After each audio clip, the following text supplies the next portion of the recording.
Sabah akan merdeka melalui Malaysia pada Hari Malaysia. Jadi itu satu proses untuk Sarawak ke arah kerajaan sendiri. Itu pun dia suruh Pak Musa menanam ubi kayu pisang untuk dikasih makan sampai itu pun. Di tempat ini lah tempat diorang timbak menimbak semasa pemberontakan pada tahun 1960. Ada kalanya dalam mendidik anak-anak, ibu bapa secara tidak sengaja berkelakuan pilih kasih dalam memberi kasih sayang atau perhatian. Zahirkan kasih sayang terhadap anak-anak. Jika perlu ditegur, tegurlah dengan kasih sayang.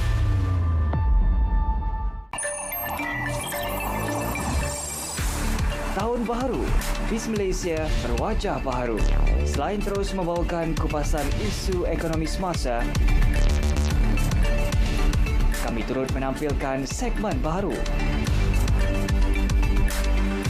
Ringgit BIS dan Ikon BIS. Semua ini secara eksklusif Isnin hingga Jumaat di saluran berita RTM dan TV1.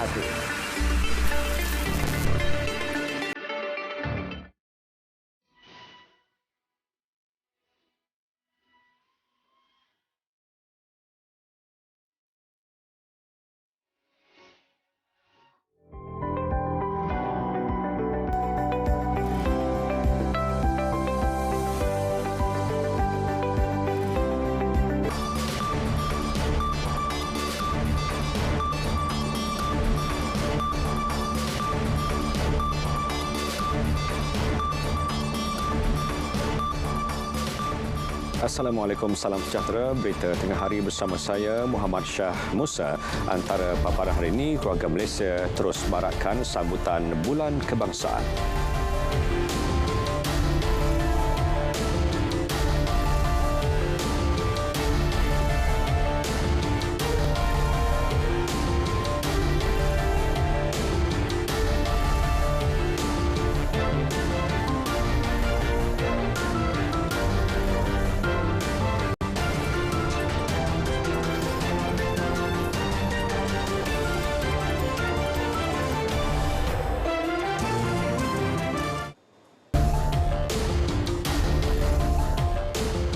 Perdana Menteri hadir ke program Munajat Keluarga Malaysia di Masjid Putra Putrajaya malam tadi. Tujuannya mendoakan kesejahteraan keluarga Malaysia.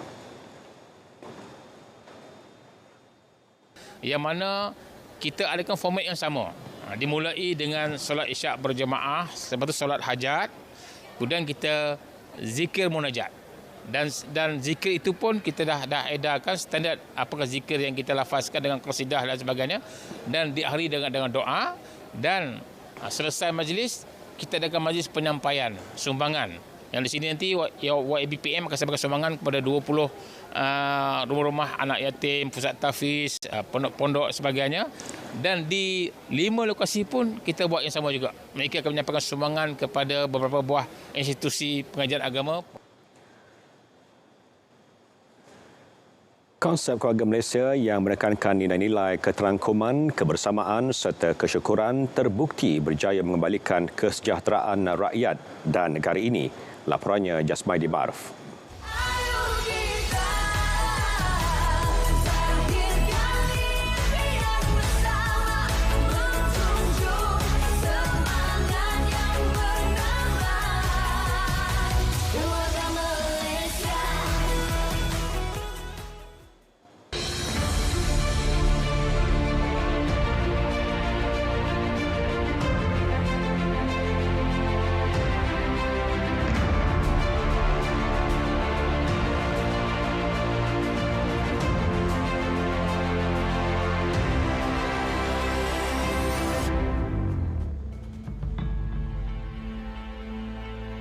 Pandemik COVID-19 melanda negara 2 tahun lalu adalah detik mencabar buat negara.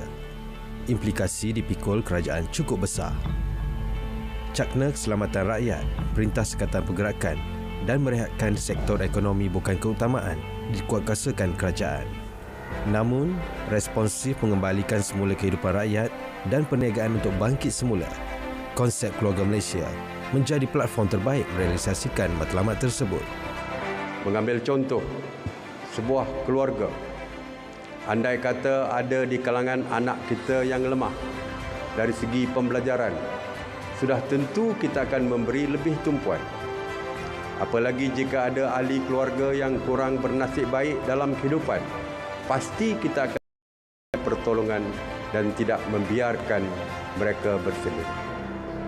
Konsep Keluarga Malaysia bukan retorik. Ia direalisasikan dengan pelancaran beberapa siri pakej bantuan, antaranya pakej penjagaan COVID-19 Keluarga Malaysia, Skuad Keluarga Malaysia dan program Keluarga Malaysia Siaga Bencana. Menurut ahli akademik dan juga penulis buku kenegaraan, Prof. Madya Dr. Muhammad Samsudin, konsep Keluarga Malaysia bertepatan situasi semasa dan ia perlu disokong. So kalau kita besarkan konsep ini kepada dalam masyarakat negara kita, sama juga peranan pemimpin itu, yang dianggap sebagai ayah tu, mesti ada peranannya. Anak yang kita katakan dalam satu konsep masyarakat yang besar ni, rakyat itu, so mesti ada peranannya. Kalau rakyat tak main peranan, tak jadi satu keluarga yang kita nak. Menyorot dasar ekonomi kerajaan Datuk Seri Ismail Sabri, pelan pemulihan yang kukuh berjaya membuatkan ekonomi negara kekal berdaya saing. Ia cermin keyakinan komuniti pelabur dalam dan antarabangsa terhadap konsep Keluarga Malaysia serta prospeknya memacu pertumbuhan ekonomi biarpun kurang setahun pelaksanaannya. Selain itu, melalui pelbagai inisiatif mencakupi pelbagai aspek lain antaranya politik, pendidikan dan kesihatan turut diurus sebaik mungkin bagi membina daya tahan masa depan. Elemen-elemen ini ada kesepaduan, kepimpinan dan kemudiannya kesamaan, kemudiannya meraihkan. Saya rasa kita ni hebat dalam bentuk meraihkan orang, dan inilah yang dipuji. Jadi konsep-konsep ini sebenarnya ada dalam Keluarga Malaysia tu kan. Keluarga Malaysia, teguh bersama. Jasmadi Aruf, RTM.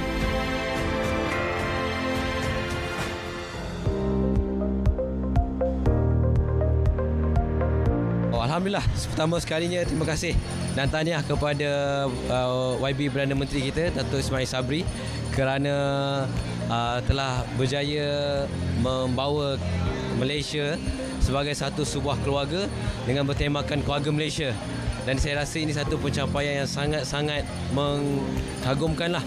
Kerana apa? Kerana dalam keadaan situasi pandemik, beliau dapat berjaya mengharungi bawa Malaysia mengharungi keadaan pandemik ini dengan penuh bertanggungjawab. Okay, konsep Keluarga Malaysia yang dibawa oleh kepimpinan Perdana Menteri kita adalah satu tema yang amat baiklah. Kerana kita Malaysian, kita terdiri daripada rakyat berbilang kaum, so we have to respect each other and then tolerate lah. Yang paling penting kita kena tolerate among one another lah. Bagi menyemarakkan sambutan Bulan Kebangsaan, KPDN-HCP menganjurkan program Kembara Merdeka Pengguna Negeri Perlis. Ia dijayakan 50 peserta daripada gabungan Bikers Utara. Konvoi singgah di beberapa lokasi antaranya Rancangan Perumahan Awam Arau, Rancangan Perumahan Santan 2, Pusat Transformasi Bandar Kangar, Stesen Petronas Kuala Perlis dan Hotel Putra Brasmana Kuala Perlis. Pelbagai aktiviti kemasyarakatan diadakan seperti menyediakan bubur Ashura selain mempromosi aplikasi yang dibangunkan KPDN-HCP untuk manfaat pengguna. Dan bagi martabatkan budaya bangsa, RTM Melaka menerbitkan program pertandingan nyanyian seni warisan Dondang Sayang Melaka. Kumpulan sasarnya golongan belia. Dondang Nang Sayang ini telah diiktiraf oleh pihak UNESCO sebagai satu seni warisan budaya yang perlu kita jaga dan perlu kita kekalkan. Dan inilah sebenarnya RTM atau terutama Melaka FM memertabatkan kembali lagu Nang Sayang ini untuk diketengahkan kepada seluruh rakyat Malaysia dan juga peminat lagu-lagu warisan. Uji bakat telah bermula semalam di RTM Melaka. Peserta juga boleh menghantar rakaman video persembahan ke platform tertera. Penyertaan berakhir 3 September ini. Maklumat lanjut layari Facebook rasmi Melaka FM. Universiti Sains Malaysia USM pula menganjurkan Majlis Apresiasi Puisi Merdeka bagi membangkitkan patriotisme mahasiswa yang majoritinya terdiri daripada anak muda. USM memang mengiktiraf semua aktiviti yang melibatkan kesenian, sejarah, nilai-nilai jati diri dan sebagainya. Dan ini antara salah satu daripada banyak program yang berkaitan dengan tanah air, kemerdekaan, dan USM sentiasa menyokong perkara ini. Dan saya ingat dari segi sambutan pada hari ini pun amat merangsangkan. Jadi kita dengan karyawan ini, kita berharap dapat menarik perhatian peminat orang-orang muda untuk menghayati tentang kemerdekaan. Semangat patriotik ini mesti ada. Sayang pada negara ini mesti ada. Walaupun keadaan negara macam mana pun.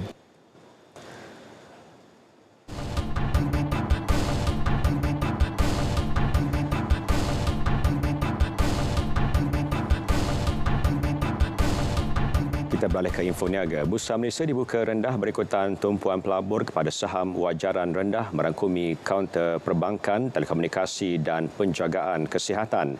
Pada pukul 12.20 tengah hari tadi, Bursa Malaysia susut 12.37 mata kepada 1,492.07 mata. Antara saham aktif, Synergen naik 8 sen kepada 96.5 sen, Agamo melonjak 3.5 sen kepada 84.5 sen, manakala Medtronic meningkat setengah sen kepada 6 sen.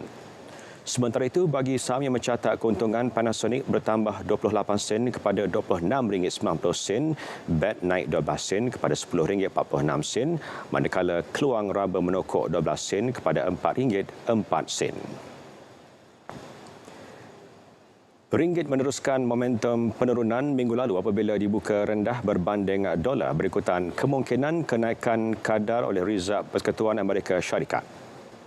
Setakat 12 tengah hari, ringgit diniagakan pada 4.46 berbanding dolar Amerika.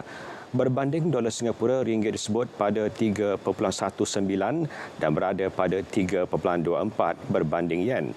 Ringgit diniagakan pada 5.26 berbanding pound sterling dan disebut pada 4.47 berbanding euro. Kementerian Pengangkutan yakin Pelabuhan Tanjung Pelepas PTP Johor dapat mengekalkan pencapaian pengendalian kontena sebanyak 11.2 juta unit bersamaan 20 kaki TEU pada tahun ini menyamai jumlah tahun lalu. Menteri Pengangkutan Datuk Seri Dr. Wee Ka Siong berkata PTP kini di landasan tepat untuk mengulangi pencapaian itu selepas merekodkan 6.98 juta TEU setakat bulan lalu. Ada refleksi kepada kerancakan prestasi perniagaan kita sama ada dalam bentuk transshipment ataupun import dan ekspor. Dan ini satu petanda indikator yang sangat penting.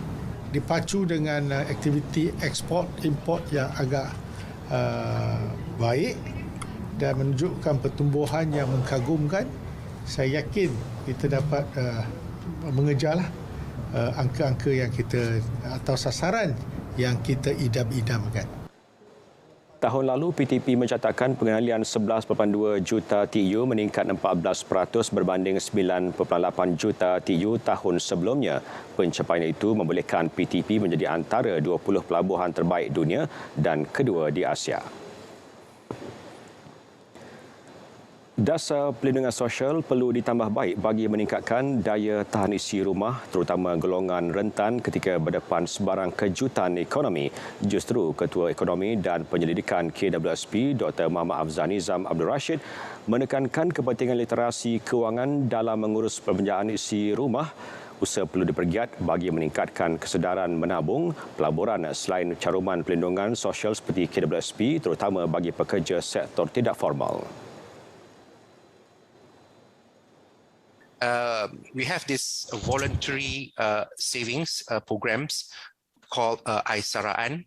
And I must say there's a good traction in terms of the numbers of contributions.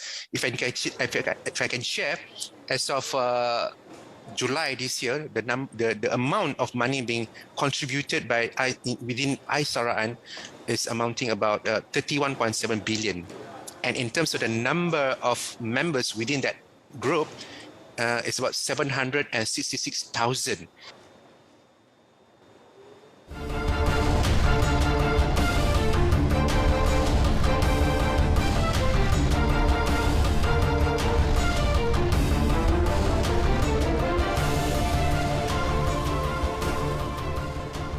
Kita beralih ke berita sukan. Perak FC gagal memanfaatkan peluang beraksi di laman sendiri selepas tewas 1-3 kepada skuad projek FAM MSN malam tadi. Kekalahan tersebut sekaligus menutup peluang skuad The Bosgaurus untuk beraksi dalam saingan Piala Malaysia tahun ini.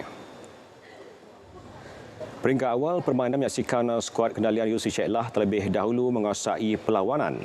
Gol pertama berjaya direkodkan seawal minit ke-6 menerusi penyerang import Stipe Plazibat. Tersentak dengan jaringan itu, skuad projek FAM MSN memperkemaskan permainan. Usaha itu berkesan dan gol penyamaan diperoleh pada minit ke-42 menerusi rembatan dari luar kotak penalti oleh Muhammad Amirul Akmal Safari Nizam. Babak kedua menyaksikan pasukan pelawat terus menyumbang gol pada minit ke-56 oleh Muhammad Izzat Zikri Izziruddin. Momentum gol diteruskan Muhammad Faris Izham awang kecil 4 minit kemudian. Ini merupakan kemenangan pertama skuad projek FAM MSN dalam saingan Liga Perdana tahun ini.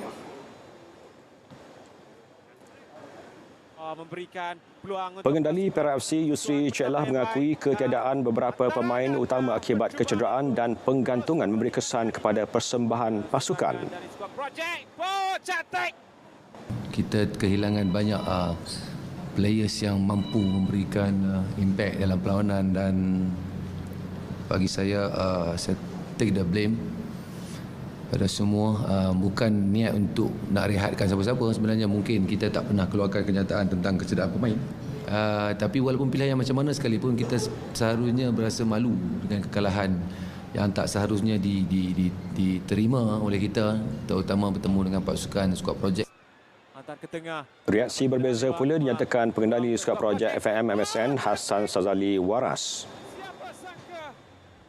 Saya sendiri rasa bangga dengan persembahan yang telah dilakukan oleh pemain-pemain, di mana daripada kefahaman taktikal yang saya sampaikan kepada mereka, mereka adapt dengan begitu cepat untuk memenangi pada perlawanan pada malam ini. Even pasukan tengah down 1-0 tapi mereka still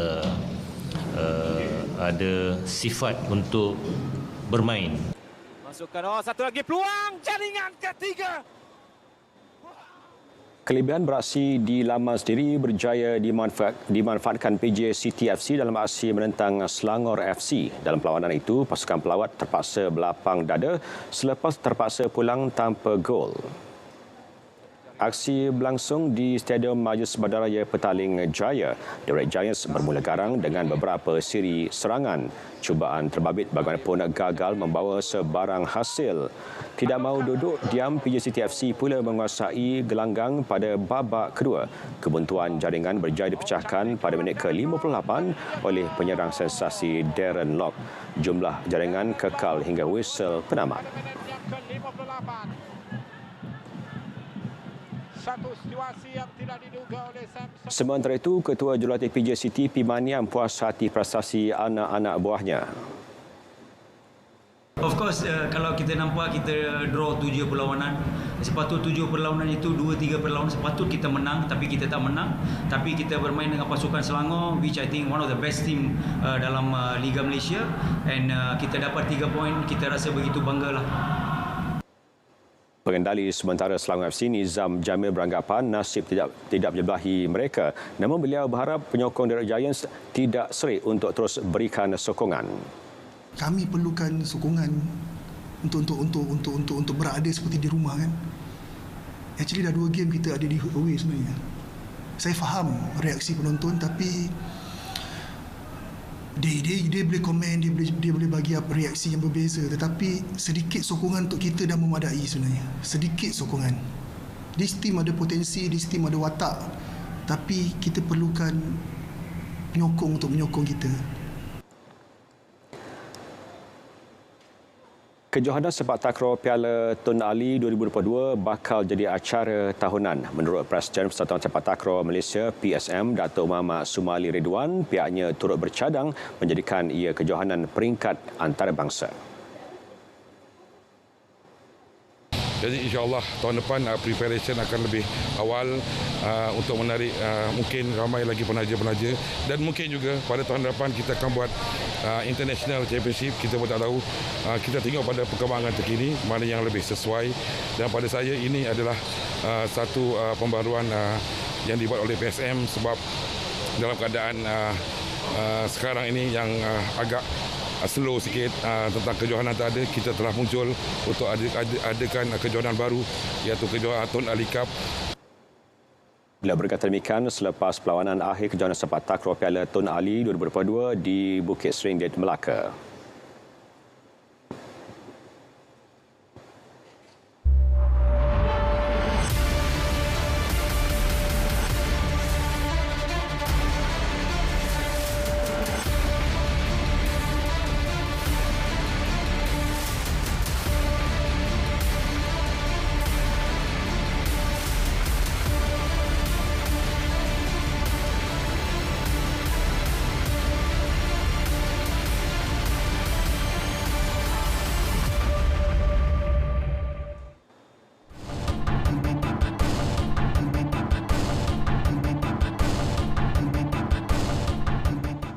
Syarikat CS Excellent dengan kerjasama Pertubuhan Badan Bukan Kerajaan Drug Free Malaysia tampil menganjurkan persembahan amal Rhythm of Legends pada 29 dan 30 Oktober depan di Dewan Plenary KLCC. Ia bertujuan mengumpul dana bagi disalurkan kepada 6 NGO, tabung amal, golongan asnaf dan artis veteran. Kita ada beberapa badan NGO seperti yang telah dinyatakan awal tadi. Lebih kurang 50% daripada hasil titipan ini akan disalurkan kepada NGO, badan-badan NGO dan juga kepada tabung asnaf. Dan ianya menyeluruh, tidak spesifik kepada certain asnaf saja. Berskala lebih besar, kini konsert Houseboat Music 2022 bakal menawarkan pengalaman audio bertaraf antarabangsa kepada penonton pada 1 Oktober nanti. Penganjurnya John Lemon berkata, festival muzik ini memberi peluang kepada peminat menghayati pelbagai genre lagu dengan harga berpatutan. Bagi rakyat Malaysia ada peluang dan ruang untuk enjoy the best musical experience dengan harga tiket yang amat berpatutan. Kami memang looking forward untuk berada di satu stage yang besar supaya bunyi kita lebih detail boleh didengari dan kita boleh berkongsi karya kita dengan orang. Tambah-tambah pula kita diberi peluang untuk berada dengan satu pentas dengan orang-orang yang hebat. After 3 years kan kita in this pandemic, I think dia macam comeback lah untuk semua musicians. Pertama kali digabungkan bersama Hakim and the Magistrate dan Azlan and the Typewriter, pasti ramai yang tidak sabar menantikan konsert nyawa yang dibawakan oleh Khatulistiwa Productions pada 16 September ini bertempat di ZEP Kuala Lumpur. Untuk konsert especially memang tak pernah ada. So kalau tak tahu lagi bila ada kan. So kalau tak datang rugi lah. Dari pemilihan lagu saya rasa crowd yang datang tu akan puas hati lah. Kami bawakan kat konsert ni adalah pertemuan antara dua benua ni. Jadi berbeza daripada segi orang kata repertoire lagu, berbeza daripada segi orang kata range vokal lah. Penyanyi era 80-an Ibnu Riza teruja apabila persembahan solo pertamanya Sepetang Bersama Ibnu Riza Ahad lalu mendapat sambutan hangat. Apapun, suara tetap mantap. Telan keset orang kata.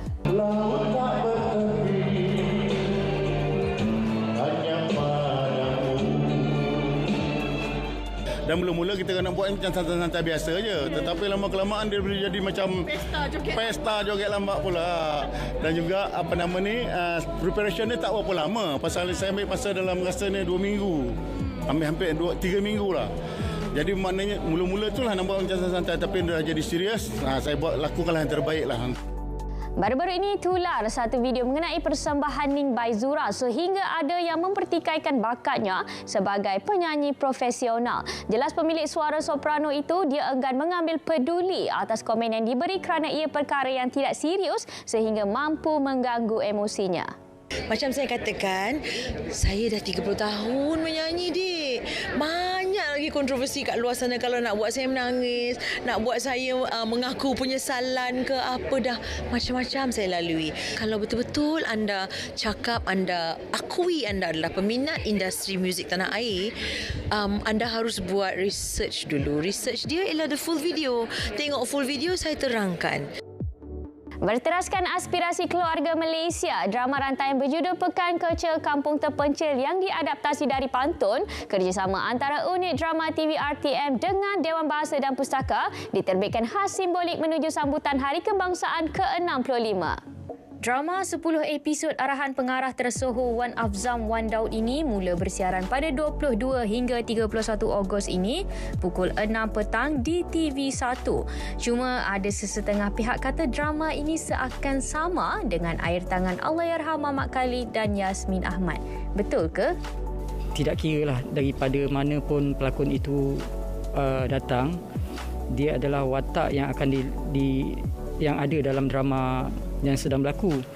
Jadi kalau dikatakan perbandingan dengan Mamat Khalid ataupun Yasmin Ahmad, barangkali itu terpulang pada orang yang bercakap lah. Jadi saya tak ambil pusing lah benda tu.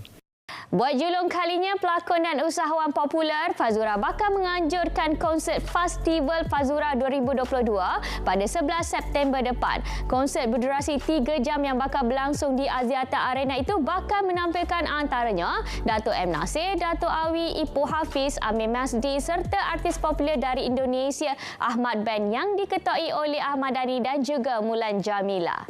Sebenarnya Festival Fazura ni memang pas teringin lah nak buat konsert dan meraihkan mereka semua, mereka ni dan nak gabungkan artis kegemaran Faz same stage dengan Faz.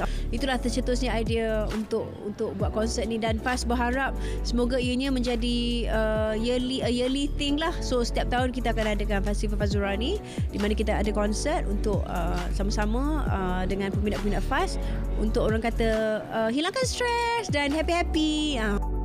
Perkongsian itu tadi mengakhiri Bidiva. Informasi hiburan kami sajikan bukan keterlaluan. Saya Caca Yatim. Assalamualaikum. Bye.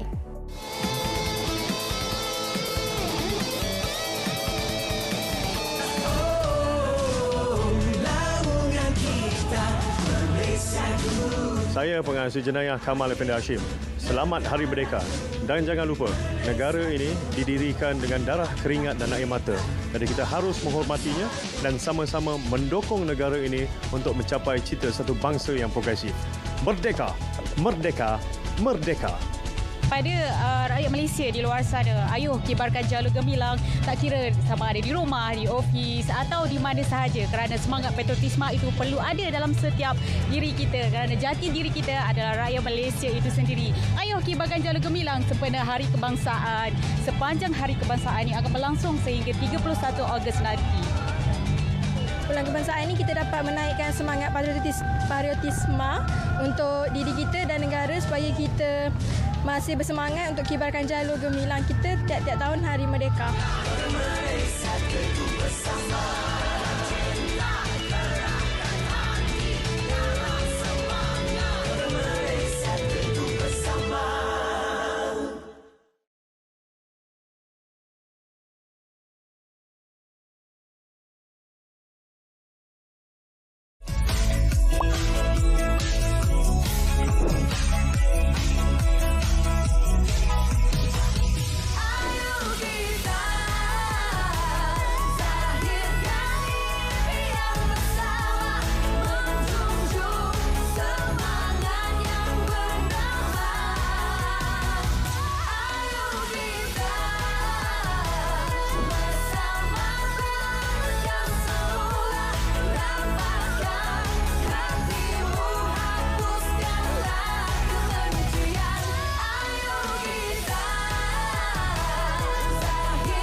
Baik, saudara, berita tengah hari berakhir di sini. Dapatkan perkembangan saiz sepanjang masa melalui portal Berita RTM di berita.rtm.gov.my. Semarakkan sambutan bulan kebangsaan dan kibarkan jalur gemilang.